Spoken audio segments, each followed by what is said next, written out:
Angel Heart Radio programs are powerful tools for transformation, positivity, joy and hope. They should not, however, be used in replacement for your legal or medical advice. Welcome everyone to Angel Heart Radio. Our focus is peace, joy, love and all the beauty of the world and the people of the world. We all have something incredible to share. We're here with a purpose. We highlight beautiful people from all over the globe who are doing wonderful things. We share authentic, caring, conscious conversation and invite you to join us. We have the ability to help remind you of your own purpose, of how special and valuable and wonderful and needed you are right now. So thank you for joining us on Angel Heart Radio. Hello everyone, welcome to the program Emotional Intelligence with Dr. Bev. I'm Dr. Bev. I'm a consultant psychologist and I have a PhD in emotional intelligence. So because there's a lot of people that listen to this show, Robyn, in relation to relationships and communication in relationships, I was very interested when in hearing you say that just be yourselves in situations with other loved ones and people in our lives, and we're endeavouring always just to be ourselves. But someone else might have seen that person as they'd like them to stay, and can make it sometimes, as it happens for quite a number of clients of mine, that they find it very difficult for that other person to let them have the space or to be out of their head, and they don't like having too many arguments. They want to be themselves. What tips and could you share with the listeners in the best way without creating any disruptions in the household that the person could maintain that? Thank you, Bev, for asking me an easy question.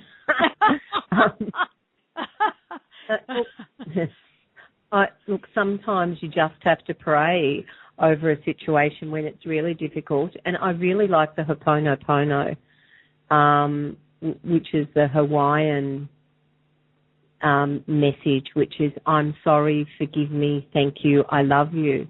And that comes from ancient traditions of the Hawaiians, where they would get the families together and they would talk through the issues, and then they would pray together and they would pray this forgiveness until all their hearts were open, and then they'd have a feast and they'd celebrate.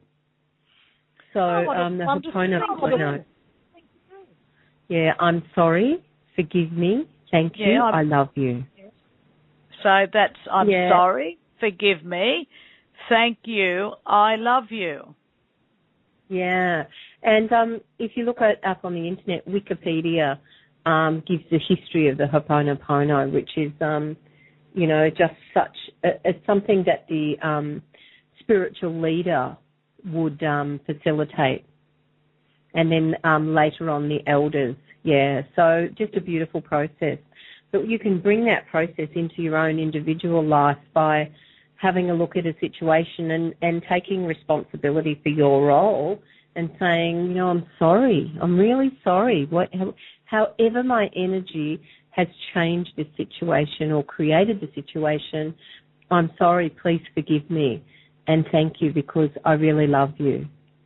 The more that love that you can put into a situation, the better off you'll be. And, of course, there are some situations that you have to choose to walk away from, not to have in your life because they don't work for you in that moment.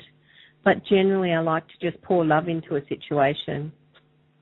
Sometimes putting a boundary into a situation is a way of loving the other person and a way of loving yourself. And, in fact, that leads me to be able to read to you one of my Sacred Heart print cards, because recently I went to Queensland and did a workshop with Lisa Williams, and I really had a look for myself during that workshop at boundaries, and I realised that one of the things that I'd been quite poor at during my life was detachment and boundaries. So I came home and I wrote a Sacred Heart card because I'm creating Sacred Heart cards that will be an iPhone app soon enough. And so I wrote them on boundaries and on detachment. Would you like to hear them? Yes, I would love to hear them. Boundaries are a form of self-love and self-respect that create the framework for you to build your personal sacred space where your heart and soul resides. Your responsibility is to maintain your own sacred space where you're free to resonate love. In creating boundaries, you respect yourself and you respect others. So I have an affirmation that goes with each card, and the affirmation is, I maintain sacred boundaries that resonate with self-love and self-respect. I stand in responsibility to maintain my own sacred space where I am free to resonate love. I stand in respect of myself, and in doing so, I respect others from a place of love. So that was about boundaries, because I worked really hard as a psychologist and thought that, you know, running around and being there at what everybody wanted all the time was what I was meant to do. But, of course, I didn't have enough boundaries to live my own life. And then there were the times when I couldn't detach from someone, where I'd worry in the night or I'd be ringing them to check to see if they were okay. I wasn't able to detach, and I came to realise that detachment is another way of loving someone else. So this is my card on detachment. So detachment is a very, very clear boundary. So detachment is, in being able to detach, is one of the boundaries that you clearly put in place there, Robyn. Yes. So it's time to release the responsibility for the lives of others back to them. Give of yourself to others and then release them back to their own place of healing and wisdom to be responsible for themselves. Stand in a place of empowerment. Honour other people's journeys as their own. Detachment is another way that we love and respect others. One can love another person even more through detachment, because detachment honours another's right to develop their own sacred space in their own way. And the affirmation is, I stand in total respect of the individual journey of others. I stand in a place of loving detachment. Back to you, Bev. What do you think? Well, that's you're getting these little applications, are you, that you can download on your phone or your computer? Yes, it'll be a program that you'll have on your app, on your iPhone or your iPad. Right. Yeah. Right. Oh, and that's that's a bit like having your own psychologist there all the time, isn't it? That's right. Absolutely. And you work on a card. You'll be able to work on one card a week for the whole year. Yeah. Yeah. Oh, and okay. See how right. You've got 52. Well, I haven't yet, but I'm working on them. Fantastic. I've got about 30. They're called Sacred Heart print cards, because what I'm asking people is, what sort of vibration are you leaving from your heart in the world today just because you existed in it? Wow, well, that's quite profound. Because and we leave part of ourselves in that room just because we were there. And I want to leave a vibration of love wherever I go. And so those cards are definitely representing personal responsibility, aren't they? Being responsible on what we feel and think and act, and allowing another person to have the full responsibility of doing that also. And I think in some instances people don't realise they might be actually they're controlling maybe where another person might be at, but they don't believe they are. They tend to say, but I'm only wanting to be helpful. I'm only wanting to be helpful, but they're giving very dogmatic demands often, and the need for that person to attend to it, doing something exactly the way they want it done, because they then say, look, I'm just being helpful. But this can be very abrasive and a form of control at times, Robyn, can't it, for the person who's not then being able to get into their own quiet space and knowing how they really prefer to undertake something? Yes, so the lesson is then not to focus on the negative aspects of the other person, but to focus on the energy that you want to create, because what you focus on is what you get. So if you focus too much on what they're doing that you don't want, then that will just manifest more of that. Because so the idea is...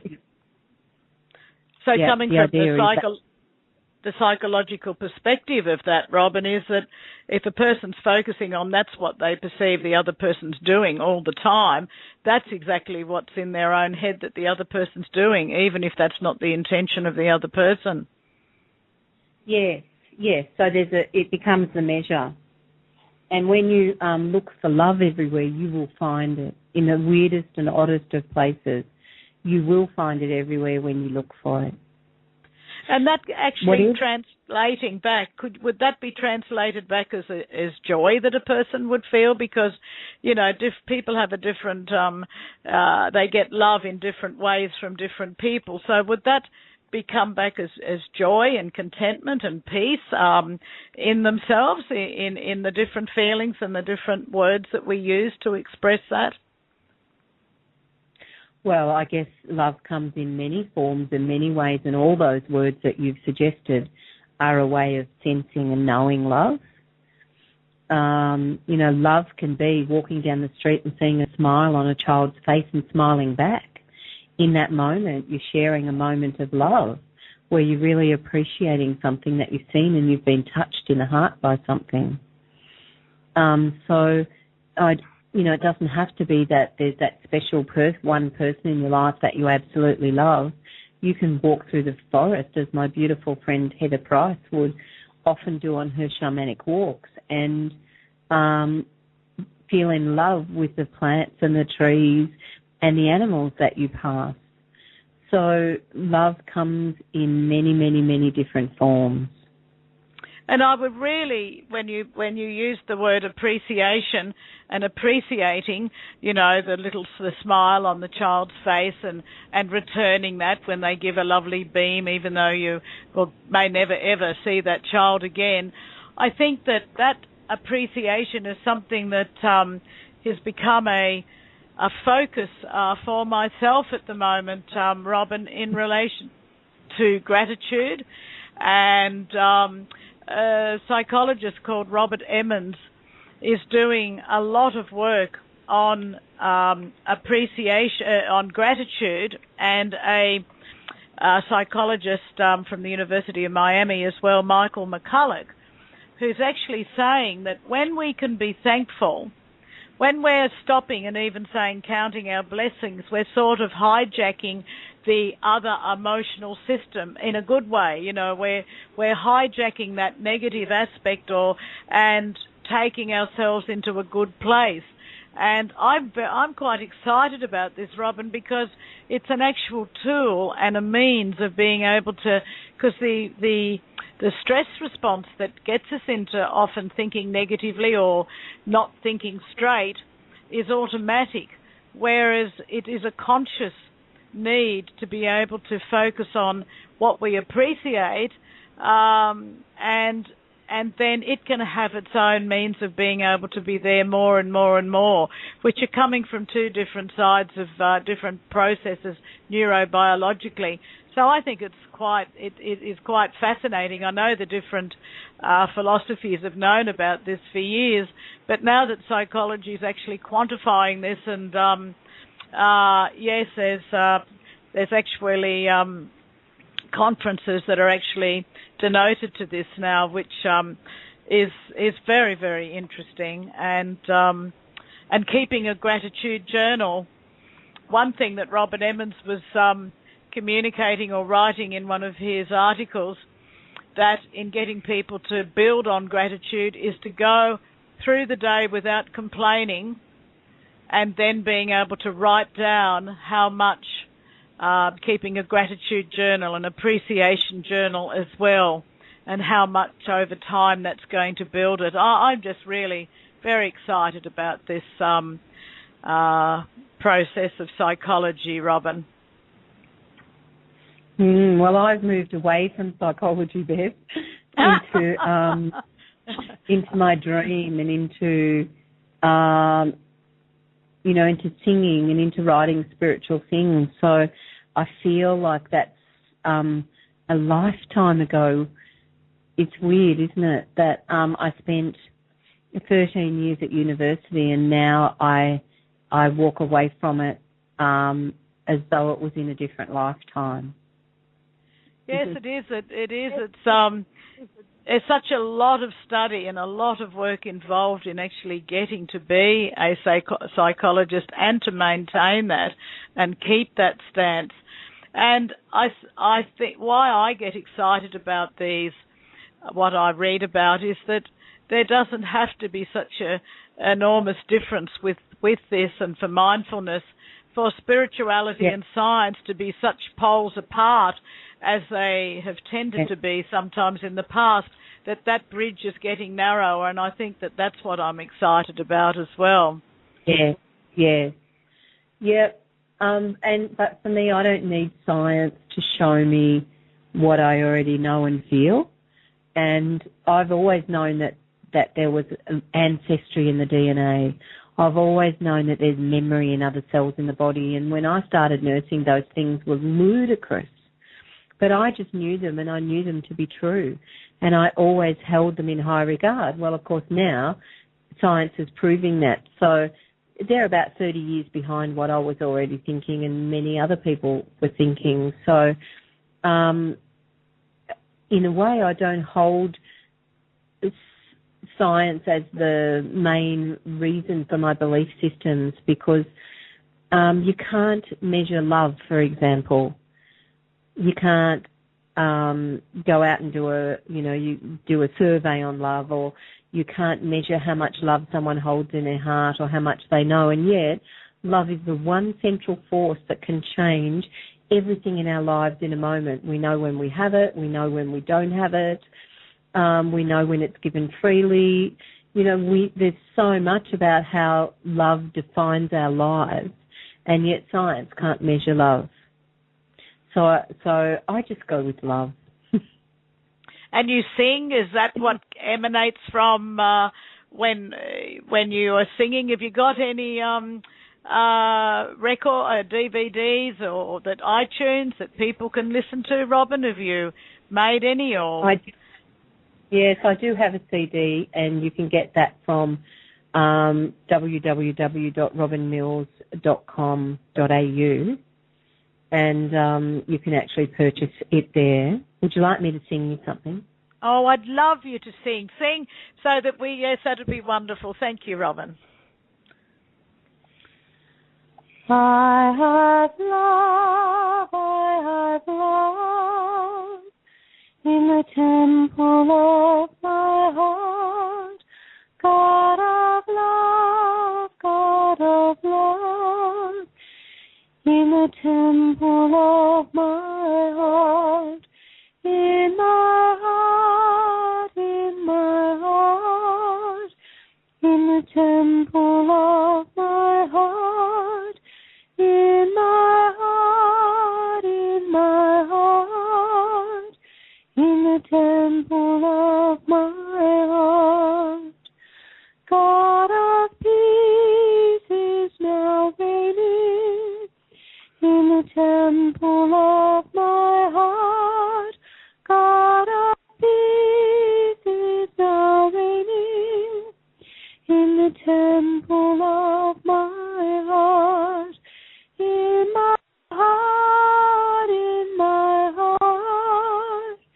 in the temple of my heart, in my